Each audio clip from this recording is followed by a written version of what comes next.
it's more fun to give and to love than it is to hate and fear. When a billionaire gets behind their locked gates and there's an angry mob outside, every one of them feels some fear, feels some guilt.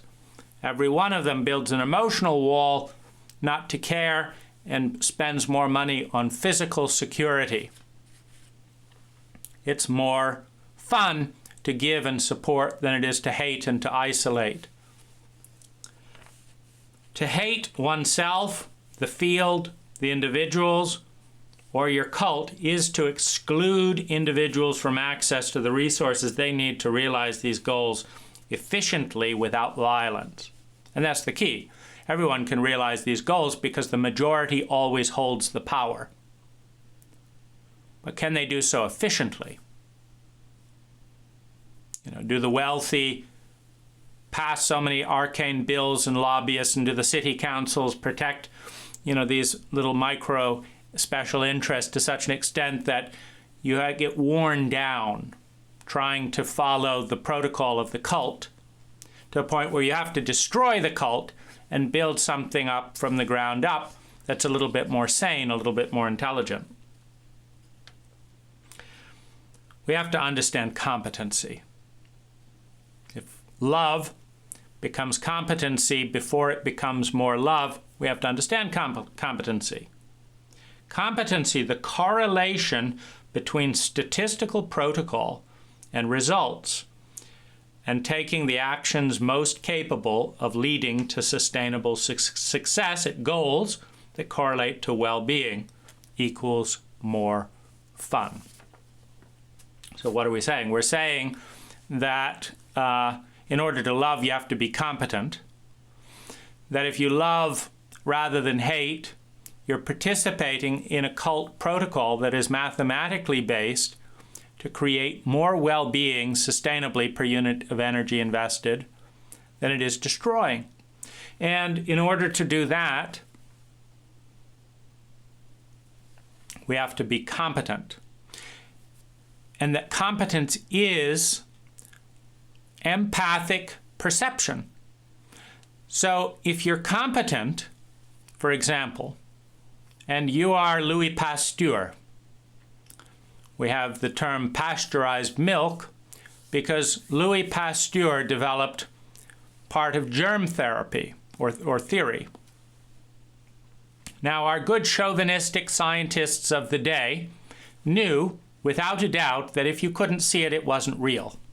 So germs were not real because within materialistic reductionist logic, the only thing real is what we can see. Not what could be seen, but what we can see.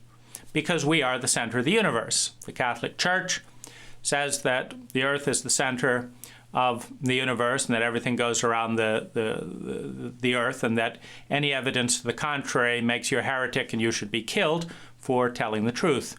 The scientific dogma of materialism says that the only thing real is the stuff that we can see with our senses. But it's the same egotism. It's the only thing we can see with our senses. So if you see, we only have 5 senses, and you could look at these as scientific instruments. So this eye measures light within a certain frequency range. Now, it doesn't measure all light. Light continues on above the range we can see and below the range we can see. But what's real to us is what we can see. You see the egocentricity of materialist reductionist scientists. So it's what we can measure, what we can see with our instruments. So we have the eyes, we have the ears, we have the nose, we have the mouth, we have skin, we have taste, we have smell. It's not much. We've got 5 scientific instruments out of billions of probable scientific instruments.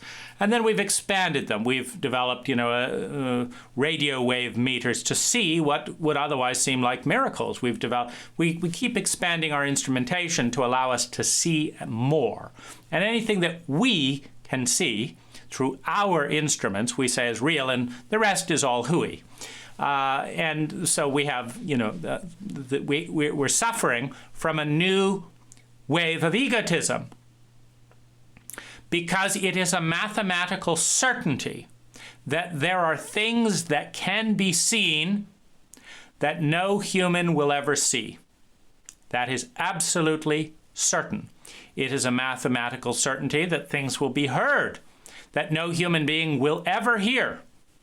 It is a mathematical certainty that things could be smelled that no human being will ever smell, could be tasted, but no human being will ever taste in its past, present, or future. That is a mathematical certainty.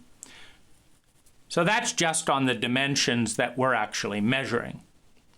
What about Keel? You see, you don't know what Keel is, and neither do I.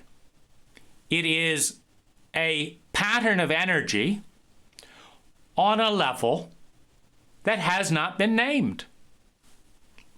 Why not call it Keel? You cannot measure Keel. You know nothing about Keel, but it exists, waiting to be measured, perhaps measured by non-human consciousness, perhaps measured by another species on another planet. This is a mathematical certainty. It is a mathematical certainty that somewhere in the multiverse, Keel exists.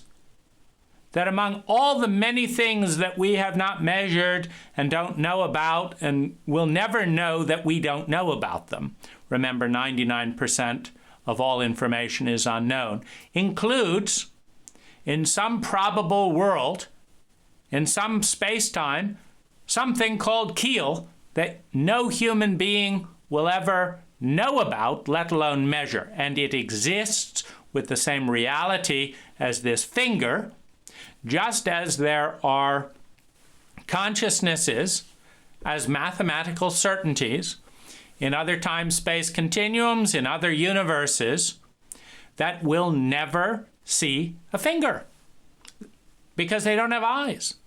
They have wigs. What's a wig? Let's say it is a sense that makes you feel like you're touching sound. And let's say they navigate through the world with that rather than eyes, because it works in their probability field. We have an incredible egotism. Of course, we are at the center of the universe and the entire universe revolves around us. Of course, nothing exists except what we, in our tiny, tiny, tiny little space on the time-space continuum, on one tiny bit of the multiverse spectrum of probability. If we don't see it, it's not real. If we don't hear it, it doesn't exist. Well, Louis Pasteur was fighting this dogma by doctors who were murdering their patients. Because doctors all knew that if you couldn't see it, it wasn't real. They were good reductionist, materialist, arrogant men. Of course, there are no germs. We can't see. Show me a germ, Louis. And he couldn't show them a germ. What he could show them was statistical data that if they washed their hands and sterilized their instruments of amputation, that people would live.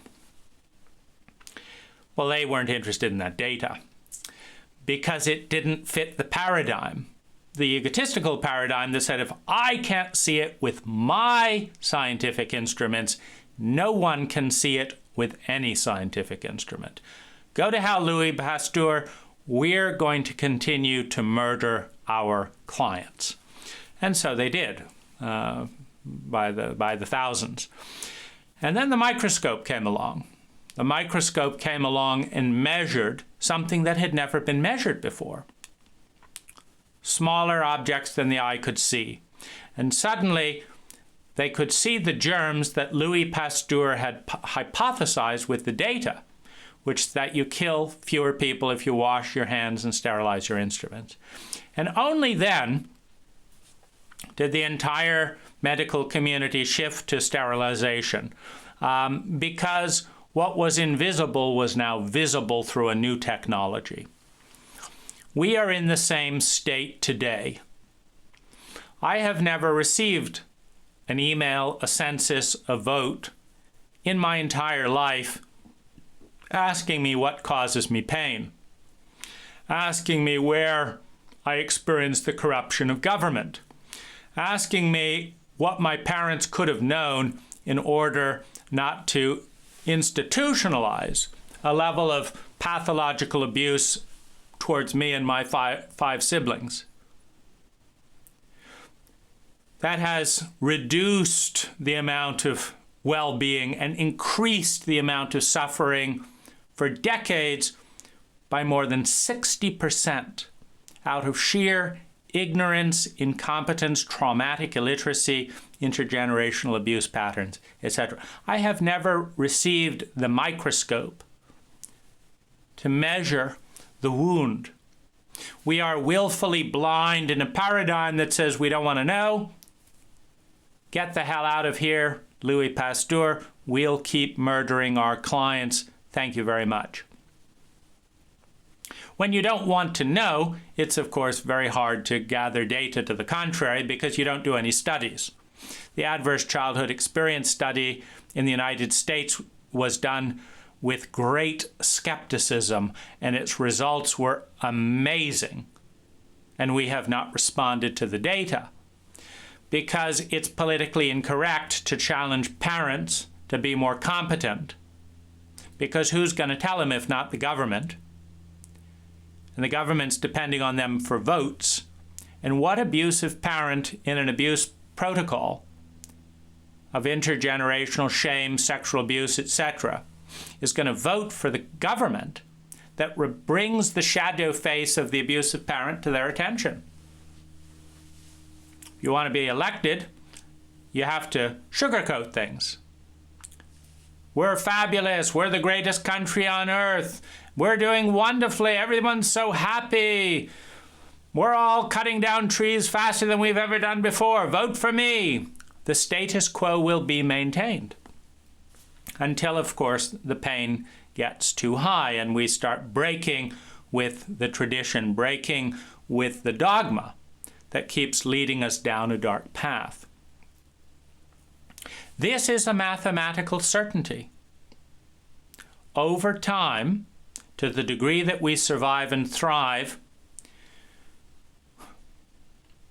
we will develop the science of fun, which includes the science of excellence, the science of success, the science of competency, the science of symmetry, the science of honoring the feminine as well as the masculine, of honoring something transcendent in each individual that has nothing to do with how much money they make, who their father is, or how much power they have to blow up other people with nuclear buttons.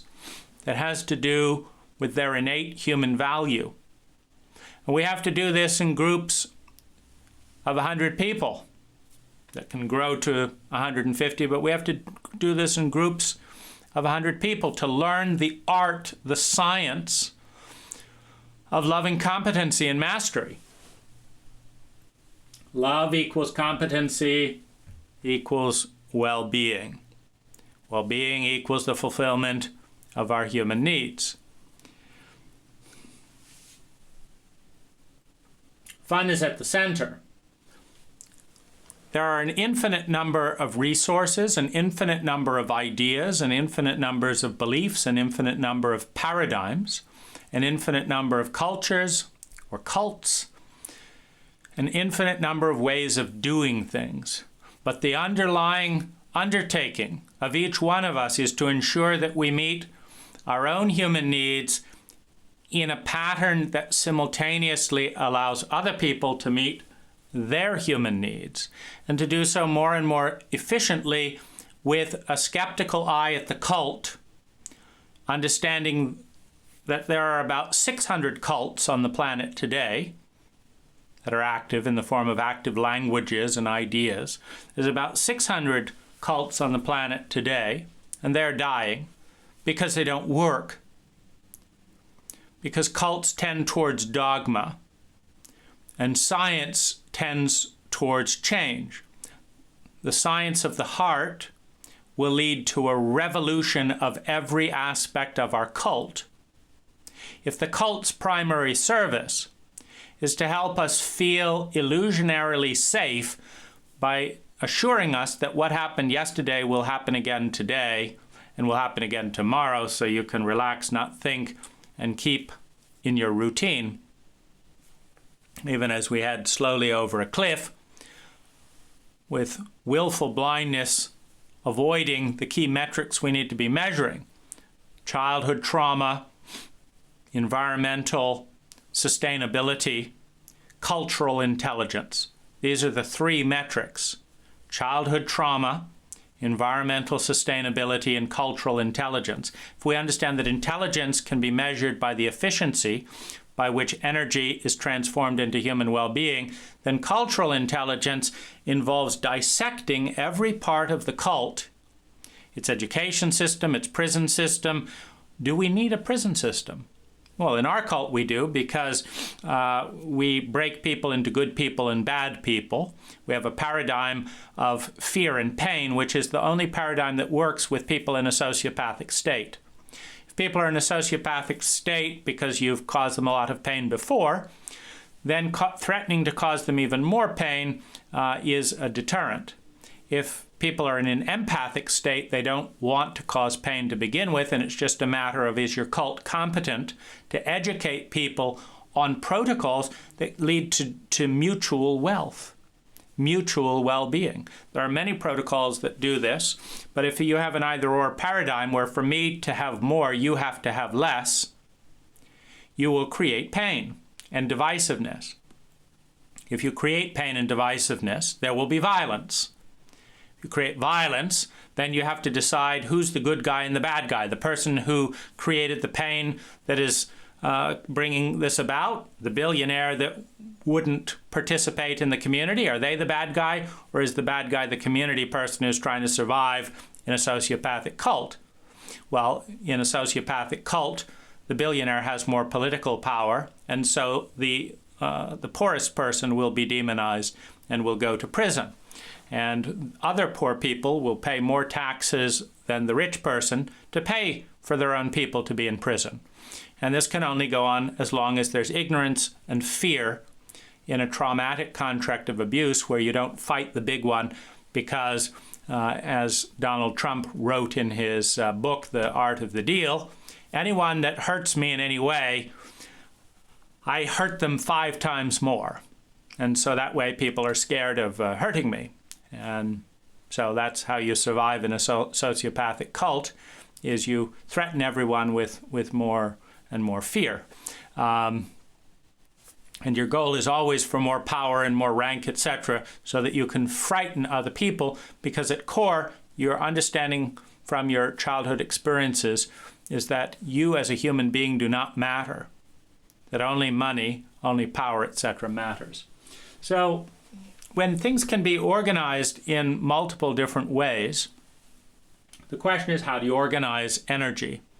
You can think of it as a geometric equation, that if you're building a wheel, and you understand that wheel is a metaphor for the species, if you put the spokes each the same weight in metal evenly around the circle, you can build a pretty efficient wheel, and life will move forward.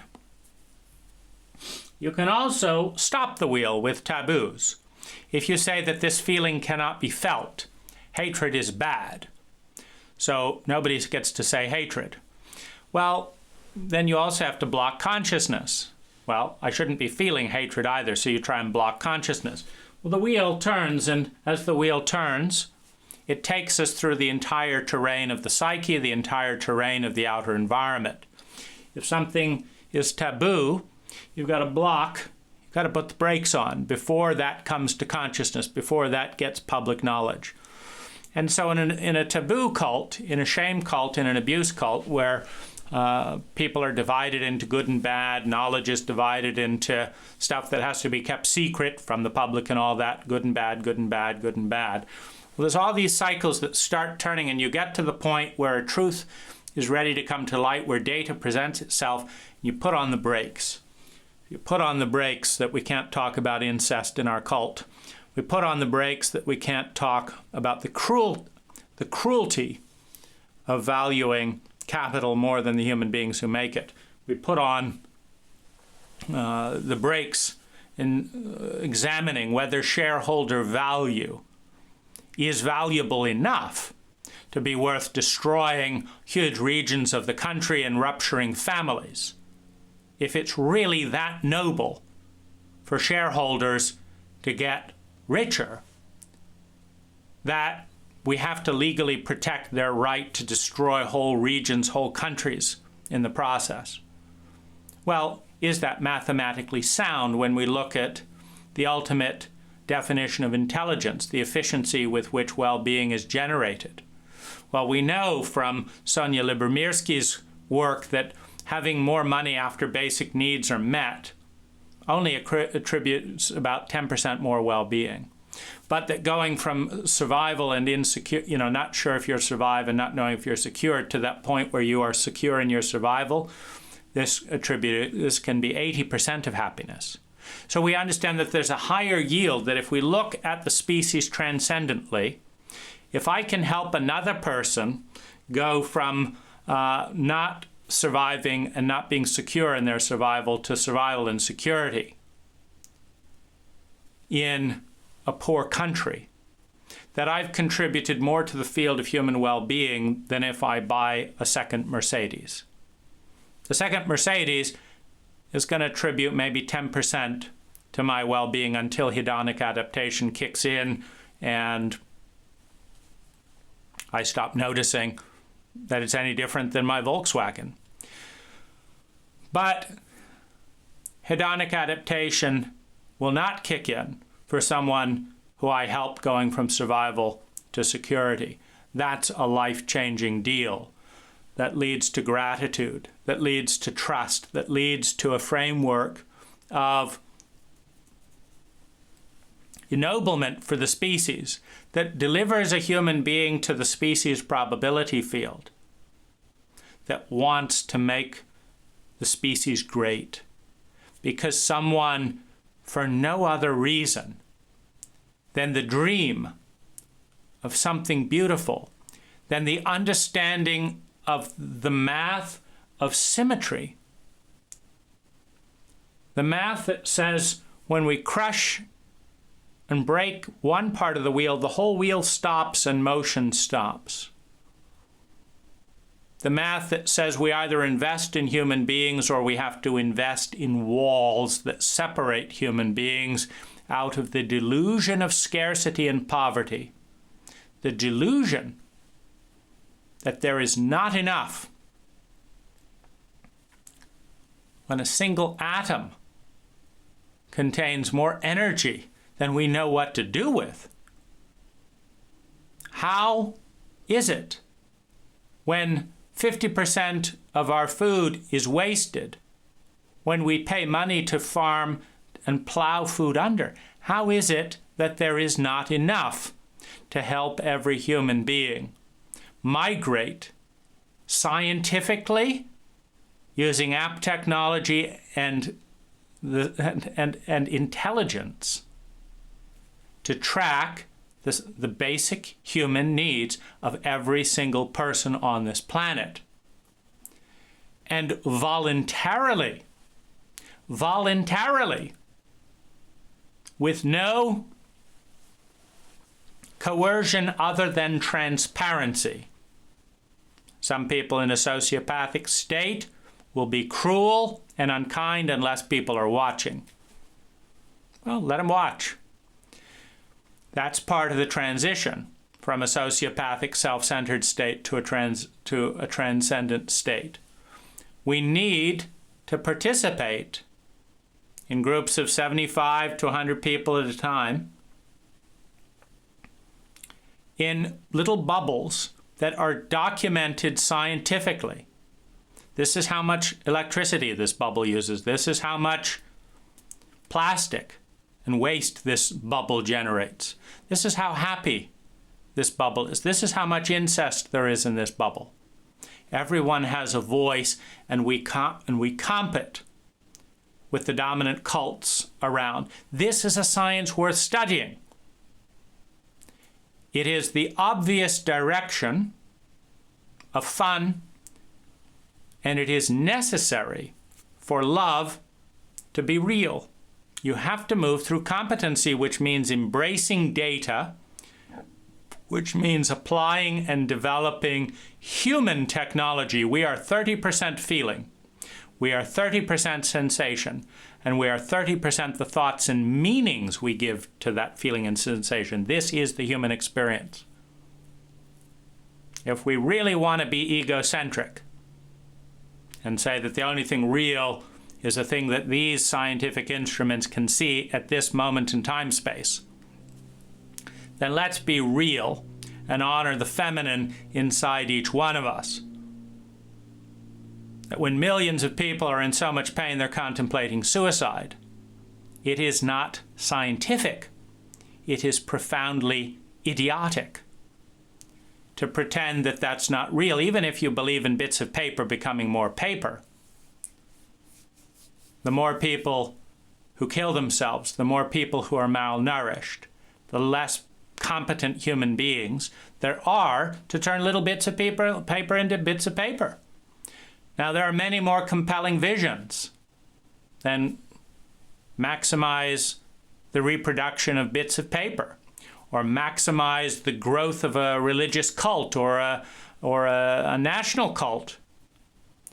Creating levels of human well-being higher than have ever been created before in human history. Measuring all the different dimensions and metrics upon which this can occur. Measuring the protocols that yield different results. And sharing this objectively as a human science is a path towards synergy, a path towards geometry, a path towards mathematics that will bring us face to face with the unknown, face to face with change, face to face with the feminine and the goddess that can lead us out of ignorance, out of fear, out of trauma, and out of the illusion of separation from the biological mother, from the matrix of energy, from the divine ecology of consciousness of which we are all a part.